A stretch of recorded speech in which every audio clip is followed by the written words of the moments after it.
Uh-oh.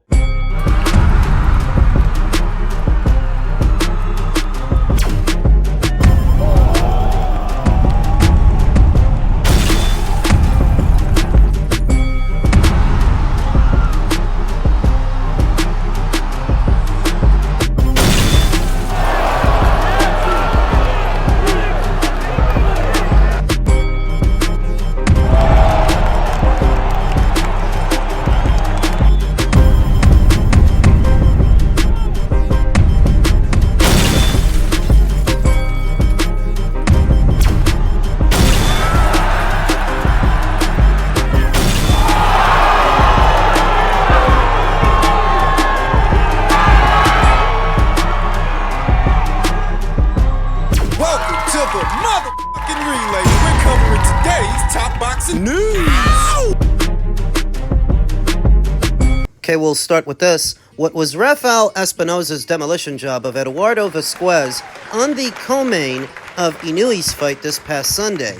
Las Vegas. Rafael Espinoza eased to the third defense of his WBO featherweight title when he stopped the durable Eduardo Vasquez in 7 rounds at the T-Mobile Arena. On the occasion of Cinco de Mayo weekend, the Mexican imposed his significant size advantage in height and reach from the opening bell and remained calculated while gradually breaking Vasquez down until forcing the referee Harvey Dock's intervention. Though it's important to note that Eduardo Vasquez put up a hell of a fight, just like Ramon Cardenas did in the main event. Hunkering down, bending at the waist, bending at the knees, chin tucked as best as he could, trying to stay out of the way of the long and hard punches from Rafael Espinoza, and occasionally getting in with a few short hooks of his own, mid-range to inside. Rafael took the punches well. They did not have the effect on Rafael that Rafael's punches had on Eduardo. Rafael's punches were noticeably more heavy, noticeably more damaging,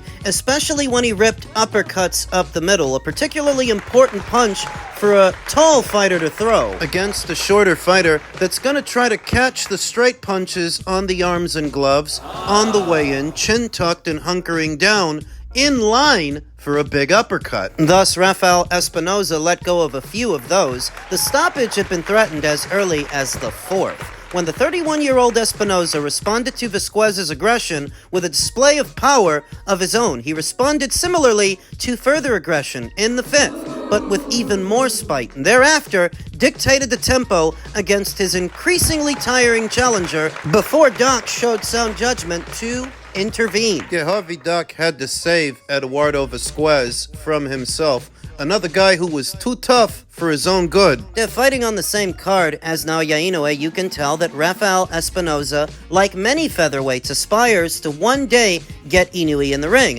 upon his ascent to the featherweight division, but he may have to wait because immediately after the fight, Inoue said that he's not rushing up to 126. He's going to take his time at 122, and I don't blame him. But what that means is all those belt holders at 126 that have been calling him out, Rafael Espinoza, Angelo Leo, Nick Ball, an unheralded fighter without a belt in Elijah Pierce. You better find something to do, something better, because if what you're doing is playing it safe until such a time as Inoue moves up, well, he's not about to. Nick Ball fought a few weeks ago, and Rafael Espinoza fought this past weekend. Next up on the docket is Angelo Leo, who will be traveling to Japan to take on Tomoki Kamita. These guys are on more or less the same schedule. Where's Stephen Fulton? The Stephen is rumored to be moving up in weight in his very next fight, so soon after having become a champion at featherweight, to take on Oshaki Foster for his green and gold title. Get this, on the undercard of Gervonta Davis versus Lamont Roach 2. And we'll see if that rumor checks out, but that essentially means he's unavailable. The top-ranked card provided all the thrills and all the spills and all the action that the card on Friday was supposed to deliver, that the card on Saturday was supposed to deliver, at a fraction of the cost. So just imagine if a fighter like Rafael Espinoza had the money behind him that they paid to Ryan, that they paid to Devin, to crap out, to lay an egg. Just imagine. The whole point of that card was to build up the Haney versus Garcia rematch, and all that card did was kill it. Now nobody wants to see it. Nobody cares. Ryan lost. And why would anybody want to see Devin Haney after that? You see, these guys at featherweight wouldn't spend so much time pining for Inouye and waiting for him to move up if they were making big money too, if they were making big money to fight each other. And here is where I think Turkey would better service the sport than overpaying these prima donnas to not perform. Instead of paying them, why don't you put together a tournament like the World Boxing Super Series did at bantamweight and cruiser all those years ago? I loved it. That tournament serviced as the launch pad for not only Naoya Inoue, but Alexander Usyk in Turkey. Turkey's got a much bigger megaphone than the Sauerlands did when they put that tournament together. If Turkey puts together a tournament, more people are going to know about it. More people are going to see it. Do it at Feather. Take the money you were going to blow on Haney versus Garcia 2, scrap that idea, and invest in this for the fall. Editor-in-Chief Dougie Fisher just so happens to frequent this channel, and I talk to him from time to time. He needs to relay that idea to Turkey at the next Ring Magazine meeting. Instead of wasting money on those guys to lay an egg, why don't you do this? I promise you, Espinoza versus Ball, or Espinoza versus Leo. Leo versus Nick Ball. You've already seen Nick Ball up close and personal. You already know what he's about and what he can do. Angelo Leo will oblige him, and I promise you, fights between these three champions would deliver more than anything you saw from those guys on Friday. The reason all these guys are staying away from each other, waiting for Inouye, is because they don't make big money. Turkey can change that, and you wouldn't even have to pay them what you paid Devin or what you paid Ryan. Those guys at Feather already don't make very much. So you can get them a career-high purse, big enough that they'll fight each other, and it'll still cost less than getting Devin Haney a fight or getting Ryan Garcia a fight. It's cost feasible, and more importantly, it delivers to the fans. If that is still the focus, making the very best fights, then shift your focus to the featherweight division, and maybe the middleweight division too, because they could use your help there. And this tournament, if they put it together, would still be a step in the direction of a big Inouye showdown, because it's quite unrealistic for a guy at his fourth weight to then move up to a fifth and have to go to every belt holder one by one. Those belt holders should be unifying in the interim. You can't keep expecting the guy who's already done all the heavy lifting to do more of it. These guys got to pull their own weight. They need to fight each other. Over to the continued fallout of Friday's stinker in Times Square, Rolly-Romero versus Devin Haney makes the most sense after Ryan Garcia defeat. Makes the most sense to who? Who wants to keep seeing Devin Haney box? New York. What happened is the ringside question that Devin Haney mockingly asked Ryan Garcia in the moments after Rolly-Romero's surprising unanimous decision win over the Californian caused so many opportunities to drift away. Victory in the high-profile Cinco de Mayo main event, a secondary WBA welterweight title, the early fall rematch with Haney. I couldn't get anything going in training camp.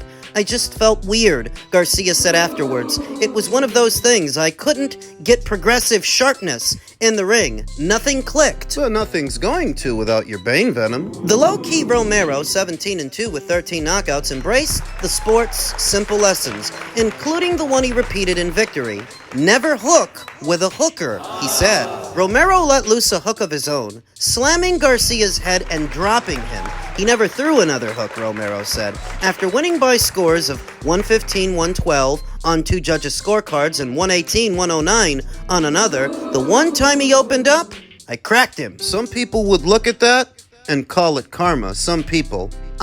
Some people. While Devin Haney shied at Garcia for being off the peds, a reporter asked Garcia in the post-fight news conference if he should consider reverting to the alcohol-fueled, crazed behavior that preceded his Haney bout.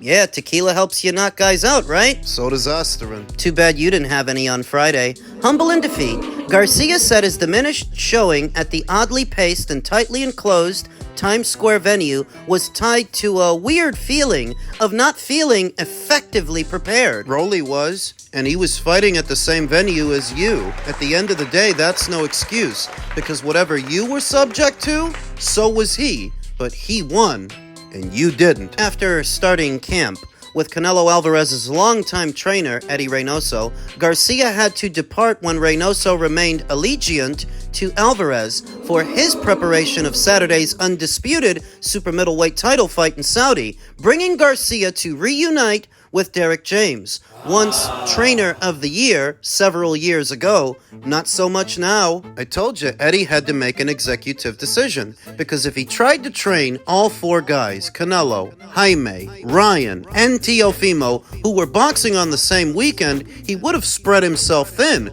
So he focused on the guys that are important. They're really the guy who was important, but it helped that Jaime Munguia was boxing on the same show as Canelo. That made things easier for Eddie Reynoso. I had an extremely off night, Garcia 24-2 said. Mentally, I didn't have the aggression to go for the kill. I've got a lot of stuff to figure out. Like how to mask the Osterin you're going to need for your next fight, since you're not very much without it. Devin Haney parted before the news conference to join Saudi Arabian boxing financier Turki El Al-Sheikh for the Alvarez bout. But other than defeating Jose Ramirez, he couldn't have been happy with his showing in a bout that featured limited punches at the final bell. The stats read 503 combined punches, which was the third lowest in CompuBox history. Yeah, right up until it was surpassed by Garcia versus Romero with just 490. They can have a rematch, Romero said of Garcia and Haney.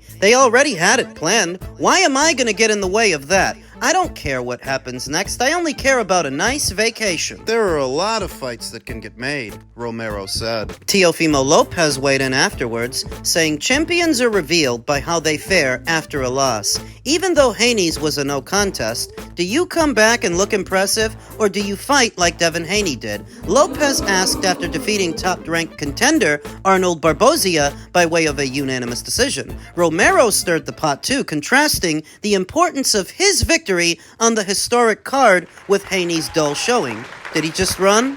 I was trying to warm up for a fight, watching Haney versus Ramirez. You almost made me go to sleep, said Romero. Now, Devin Haney himself doesn't seem to be letting the boo birds get him down as he goes shopping for a new toy, a gaudy new watch. All right, we got another trophy added to the collection. Rainbow frosted, 41 millimeter. Another 7-figure day. I know this is my second frosted though. And we're not done yet. We got another factory. Rose gold Saru with the pave bracelet. They ain't got this one. I told you I was done with the Richies. So I went AP and Rolly. Former boxing promoter turned real estate agent Raging Babe and her raging ass had a sharp critique for Devin Haney, saying, "Oh wow, a fighter showing off jewelry. Groundbreaking. Are we still supposed to be impressed by this? All I see are mid-tier fighters on Instagram flashing cars and jewelry. It's so corny. Here's an idea. How about impressing us inside the ring?" Because Devin Haney didn't. He's doing his best impression of Floyd Mayweather in all the videos he used to upload of himself buying cars and watches and so on and so forth. But this is not the early 2000s. We're not oohing and eyeing over it. Nobody's uploading anything to their social media that they don't want other people to see. So if you are uploading this, it's to elicit a reaction. Are we supposed to be impressed? Because we're not.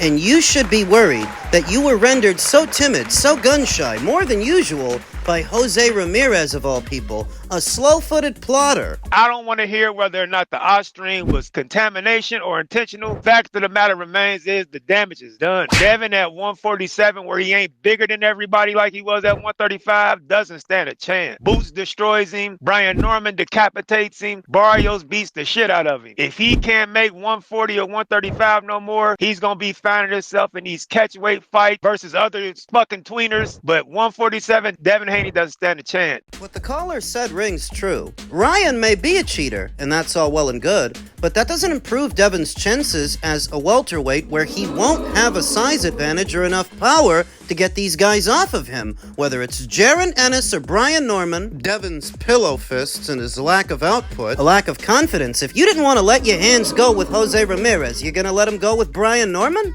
You're gonna let him go with Boots? The Boxing Scene article said that Haney versus Romero makes the most sense, but I remember reading after the fights that Rolly Romero blew off that idea because Devin is boring, and I think that Teofimo said the same thing. Moreover, Rolly Romero makes more money having a rematch with Ryan than a fight with Devin, so that might happen. My honest opinion is, based on that stinker, Turkey shouldn't even work with him. Turkey shouldn't bring Devin Haney back. And Ryan? Well, there are now calls for Ryan Garcia to retire. Timothy Bradley has sensationally claimed Ryan Garcia should retire from boxing following his loss to Rolly Romero this past weekend, saying Ryan Garcia needs to go ahead and hang them up. If you can't beat Rolly Romero, you can go ahead and hang them up. You got outboxed by a dude that doesn't even know how to box. It's a harsh critique, it's a harsh criticism, but it's not coming from some armchair critic. It's not coming from a podcaster or a YouTuber like me. It's coming from a Hall of Fame inductee. It's coming from a former two-division champion who only ever lost to Manny Pacquiao. It's coming from Timothy Bradley. So while harsh, it's coming from an expert. And if you remember Tim Bradley, no, he wasn't gun-shy. He was an action fighter with a cast-iron chin. You don't have to worry if Tim would have put his money where his mouth is. He already did. The footage is out there. You should go watch it. Maybe Ryan should too, at what a real fighter looks like. It was so disappointing. I was almost angry at some of their performances. Like Ryan's performance, I can't explain it. I did say to you last week when we spoke about Ryan, I said I still need, and I think we were very like, it's good to see Ryan in a happy mood. And I was like, well, no, I need to see a bit of mad Ryan. I need to see an angry Ryan because I don't know if this Ryan can perform like this. And some people took it the wrong way. I don't want him to go crazy, but I still don't think he can go from how he was against Devin last year to how he is now. It's almost a different person. It's not a different person so much as different circumstances, where before he was boxing on a Golden Boy promotion show, his promoter, where he's free to do whatever he wants, miss weight, use peds. He couldn't do that this time, not under the hot lights. It was my understanding that ahead of this weekend's fights, the testing was a lot more stringent. So do you think it's a coincidence that Ryan seems almost a different person a year later, under different circumstances, a different fighter under different circumstances? It's not hard to put two and two together. He's nothing without his Bane venom. He had his fun, and he rode that scooter for as long as he could. So did his fans. But the buck stops here.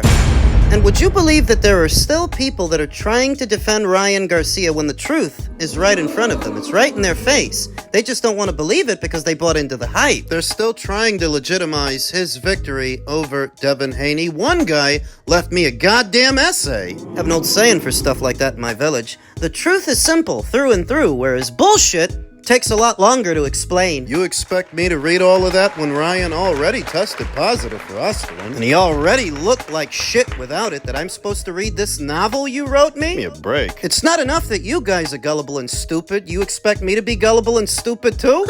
I'm no Monday morning quarterback. I didn't know it was going to be Rolly that brought the gravy train to a screeching halt, but I did know it was coming. I did know that Ryan's success would be short-lived, and I said as much last year, that the sooner it takes him to come back, the sooner he'll get exposed again, because he's nothing without his Bane venom. Verbatim. Be in denial about it all you want. It's no sweat off my back.